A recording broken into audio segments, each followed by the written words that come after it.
El eneatipo 3 es sanguíneo y el 1 es colérico. Pues te la dejo. Es que no sé si son equiparables, porque son dos mapas distintos de ser humano. A veces tratamos, yo creo que desde el principio de la humanidad estamos tratando de conocernos y entonces buscamos maneras y arquetipos en los cuales clasificarnos para llevarnos mejor y para entendernos. Y este es otro esquema que, por ejemplo, la pedagogía Waldorf se usa y se usa muy bien y a mí me gusta también, pero no sé si hay una correspondencia uno a uno. No sé, Victoria, si tú lo conoces. No, la verdad es que igual que tú, o sea, es otro mapa, como dices tú muy bien, es otra tipología. Y sí que dicen que podría ser colérico el 1, pero el sanguíneo el 3 no lo tengo yo tan claro. O sea, yo vería más sanguíneo, por ejemplo, a un 7 o a un 2, pero bueno, diría que no son uno a uno equiparables o no lo conozco, así que no vamos a inventar. ¿por qué la gente va a un coach cuando está claro que necesitan un psicólogo? Pues porque queda mucho mejor ir a un coach que a un psicólogo, te lo voy a explicar. Porque cuando tú vas a un coach, tú dices, voy a un coach, y entonces es alguien que me va a entrenar para que yo sea la mejor versión de mí mismo. Y cuando vas a un psicólogo, todavía tiene la acepción de los psicólogos van a trabajar a los que no están bien de la cabeza. Y eso no es así, y sobre todo en la línea humanista, que creo que es la que compartimos tanto Diana como yo. En la línea humanista, que es la base del coaching, ¿no? En la línea humanista nosotros confiamos en la capacidad del ser humano para desarrollarse a sí mismo y para sacar todo su potencial. Y no estamos buscando lo negativo, estamos buscando lo positivo. Y eso es una acepción muy diferente a lo que es la psicología psicoanalista, que buscaba más lo negativo, o la psicología conductual, que también es el modelo médico, y el modelo médico hace diagnóstico, pero sin embargo el modelo humanista no hace diagnóstico, hace hipótesis de trabajo que la comprueba con el cliente, y no les llamamos pacientes porque no son pasivos a lo que nosotros le decimos, son clientes que piden que les facilitemos o les ayudemos en su proceso. Sí, vosotras como psicólogas que tratáis a gente, ¿por qué la gente prefiere gastarse el dinero en diversiones para olvidarse de lo infelices que son en vez de ir al psicólogo?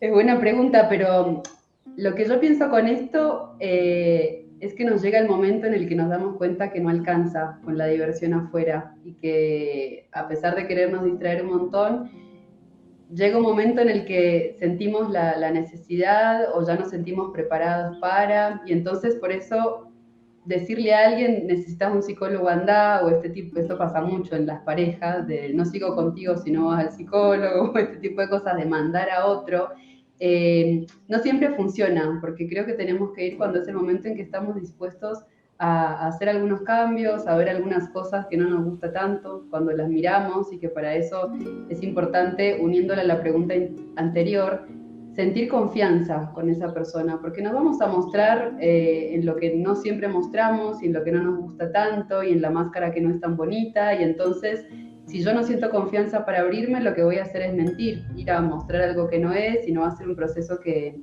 me sirva. Entonces, ¿por qué preferimos gastar dinero en diversiones para olvidarnos? Porque pensamos que es el camino rápido y fácil, pero tocan muchos tropiezos para darnos cuenta que probablemente no es por ahí. ¿Cuál eneatipo representa al niño rebelde y cuál al niño natural?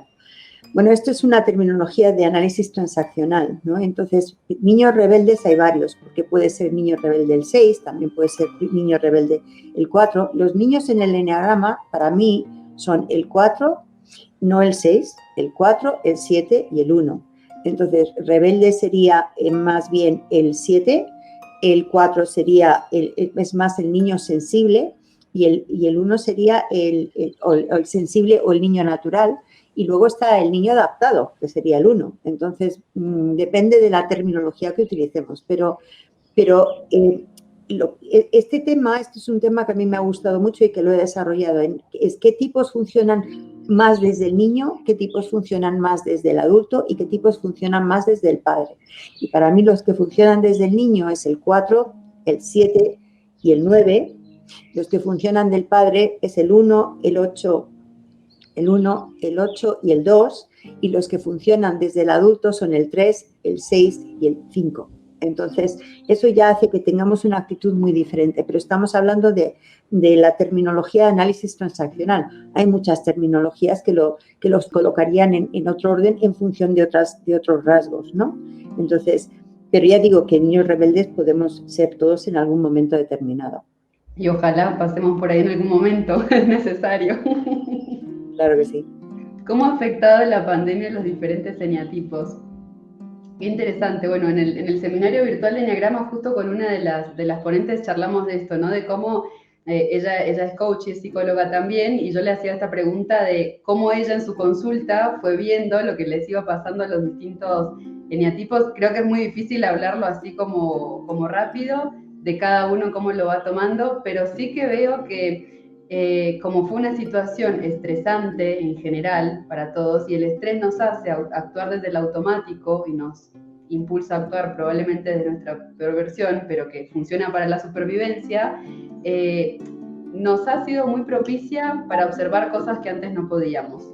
Entonces nos sacó un poco de la zona de confort donde funcionábamos más o menos bien en nuestro personaje, a mostrarnos realmente dónde están los miedos, dónde están los dolores, cuáles son las cosas que valoramos. Yo creo que esta fue una pregunta importante en toda, o sigue siendo durante toda esta pandemia, y es, ¿qué valoro? ¿Realmente valoro los vínculos o me quitaron el trabajo y ahí estaba puesto todo mi valor? Y entonces ahí hay una gran caída también del ego, decir, bueno, yo toda mi vida era el trabajo, cerraron, mi empresa quebró, no tengo trabajo y ahí se desmoronó todo mi ser, o también estaba nutrida las otras áreas y empecé a encontrar disfrute en la familia, disfrute en el tiempo libre o en conexión con la naturaleza. Así que creo que sigue siendo una situación que nos está ayudando a ver de verdad, como a sacarnos un montón de velos de la diversión y de las rutinas, para ver realmente de qué estamos hechas y hechos.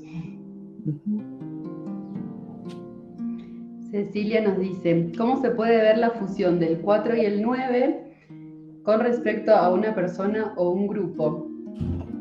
Es que yo al 4 no veo tanto que sea la fusión, lo que pasa es que ambos son retirados, ¿no? Entonces, algunas veces sí se confunde un poco el 4 y el 9, pero no diría, lo que pasa es que en el 4 y en toda la tríada emocional que en estos días hablábamos con Victoria, hay un tema, por ejemplo, del manejo de los recursos económicos importante, y el 4 a veces genera dependencias porque quizás el dinero le parece que es algo demasiado materialista, que no es profundo, que no es espiritual, y entonces también hay una especie de rechazo ahí, pero cuando uno ve, alguien provee por. Entonces hay muchas relaciones de pareja en que la ego, el eneatipo 4, está en un mundo más esotérico o espiritual o artístico o haciendo sus cosas mientras alguien provee. Entonces sí generan relaciones de dependencia, desde ahí lo he visto yo por lo menos.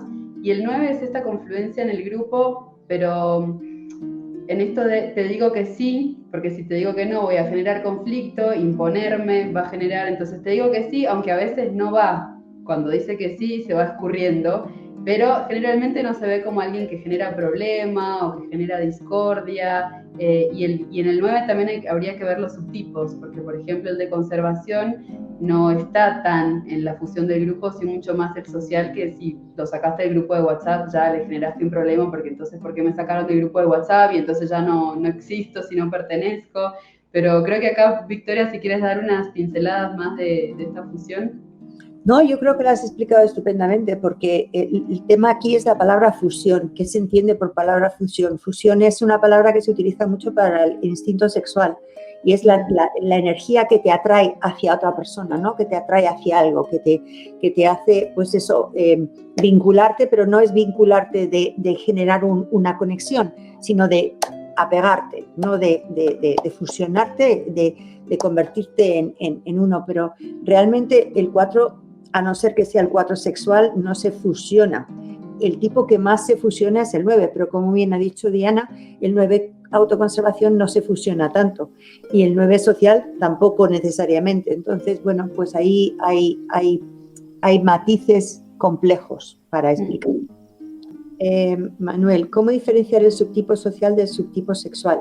Pues es bastante fácil. O sea, el subtipo sexual es atracción. El subtipo sexual es variedad. El subtipo sexual es que me vean, que se me note. El subtipo sexual compite. El subtipo sexual quiere poder. El subtipo sexual quiere aventura, cambio, vivir al límite, probar cosas nuevas, sentir la emoción en el sentido de conexión, de fusión, de energía que atrae, es como imanes, ¿no? Tú te sientes atraído por alguien. Ese es el sexual. El social, por el contrario, es un tipo que se fija en las necesidades de los otros, que tiene más empatía, que es mucho más considerado, que quiere conectar, no fusionarse, conectar. No es lo mismo conectar, yo soy individuo, tú eres individuo, y entonces generamos una conexión. El tipo sexual es yo me fusiono, yo me siento atraído y entonces me fusiono en ese sentido. Y el social quiere pertenecer a grupos y quiere aportar en esos grupos y sabe muy bien quién tiene el poder, quién no lo tiene, cómo son las estructuras, cómo son las estrategias que hay que hacer para conseguir las cosas y quieren aportar más a la sociedad, quieren participar más en la sociedad. Y es muy diferente el concepto, ¿no? Entonces, el social es como la necesidad de pertenecer a un grupo, yo te ayudo, tú me ayudas. Aquí va a haber una reciprocidad, mientras que el sexual es yo disfruto, yo me lo vivo, yo lo experimento, necesito experimentar, entonces la energía es muy, muy diferente. Bueno, me parece que hoy no paran las preguntas. A ver, ya no sé ni dónde estoy. Sandra dice, ¿cuál sería el subtipo del 2 que se podría confundir con un 7 por optimista y social?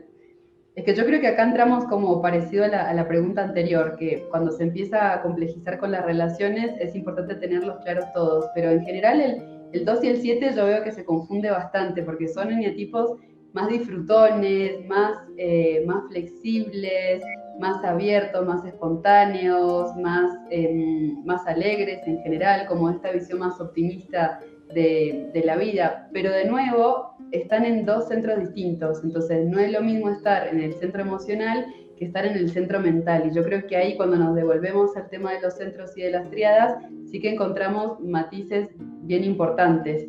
Después, bueno, si quieres entender como también los subtipos dentro del 2 y los subtipos dentro del 7, pero yo creo que acá es importante ir en el orden, porque a veces queremos entender los subtipos sin tener clara la triada, y ahí hay una información muy importante. Entonces yo recomendaría como ver bien la triada, ver bien el eneatipo y después ver bien los subtipos antes de empezar a establecer las relaciones. ¿Por qué para vuestra escuela, supongo, son tan importantes las salas y para Claudio Naranjo son los subtipos? A ver, para la escuela de Riso y Hudson no es que sean tan importantes las salas, es que tenemos en cuenta todas las variaciones. Entonces, nosotros en la escuela de Riso y Hudson no hablamos de subtipos, hablamos de variantes instintivas. Es decir, que una persona puede tener un instinto predominante, un instinto ciego y un instinto bisagra. Y eso quiere decir que dependiendo del orden y de la intensidad del instinto, pues van a vivir las cosas de una manera o de otra. Entonces, no es que ya combino el tipo con el instinto y entonces ya salgo, este es un subtipo. No, es yo soy un tipo, tengo un instinto dominante, que en un momento de mi vida puedo tener ese instinto dominante y en otro momento de mi vida puedo tener otro, ¿vale? Y entonces tengo un instinto que no le presto atención y que por lo tanto lo tengo ciego y no le dedico energía, y luego tengo otro instinto que me sirve de contrapunto y de bisagra. Entonces, en la escuela de Riso y Hudson vemos las variantes instintivas, las alas, los niveles de desarrollo que no hay ninguna otra escuela que lo tenga.